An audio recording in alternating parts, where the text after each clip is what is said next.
விஷயம். மொதல் விஷயம் பக்கத்தில் யாராக இருந்தாலும் மனுஷனாக மதியும். க்ளீன் பண்ணுறவங்களா இருக்கட்டும், மற்றவங்களா இருக்கட்டும், யாராக இருந்தாலும் நம்ம மனுஷனாக பார்த்தா மட்டும்தான் நம்ம அடுத்த லெவலுக்கு மூவ் ஆக முடியும். நீ ஒருத்தரை உனக்கு மேலே உள்ள ஒருத்தரை மட்டும்தான் நான் மதிப்பேன், உனக்கு ஈக்குவலே கீழே உள்ளவங்கள நான் மதிக்க மாட்டேன் அப்படின்னு சொன்னோம்னா அது தவறான ஒரு விஷயத்துக்கு கொண்டு போகும். புரிஞ்சா? அதனால் யார் பேசினாலும் கொஞ்சம் மரியாதையாக பேசி பழகணும். க்ளீன் பண்ணுற மாதிரி இருந்தாலும் வாங்கம்மா போங்கம்மான்னு பேசி பழகு. புரிஞ்சா? அவங்க ஒன்றும் நம்மளுக்கு அடிமை கிடையாது. புரிஞ்சுங்களா? அதனால் யாராக இருந்தாலும் சரி நீட்டாக பேசுங்க, நீட்டாக சொல்லுங்கள். பாத்ரூம் கழுவ போகிறவங்க இருந்தாலும் சரி போன்னு பேசாமல் வாங்க போங்கன்னு பேசுங்க. புரிஞ்சுங்களா? ஏன்னா அவங்களுக்கு கொடுக்க வேண்டிய மரியாதையை கொடுங்க. புரிஞ்சா? நம்ம ட்ரெயினர் தான், நம்மள்ட்ட உடம்பு இருக்குதான், அதுக்காண்டி நம்ம பெரிய அப்பாட்டக்கரெலாம் நம்ம கிடையாது. புரிஞ்சா?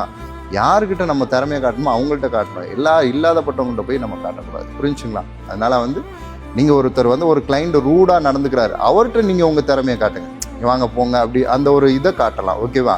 அதனால் எல்லா கிளைண்ட்கிட்ட அப்படியெல்லாம் காட்டக்கூடாது. நம்மளுக்கு கீழே உள்ளவங்க வேலை செய்கிறவங்கள்ட்டலாம் நம்ம அந்த இதை காட்டக்கூடாது. புரிஞ்சுக்கலாம்? அதை மட்டும் திருத்திக்கோங்க. வேறு எதுவும்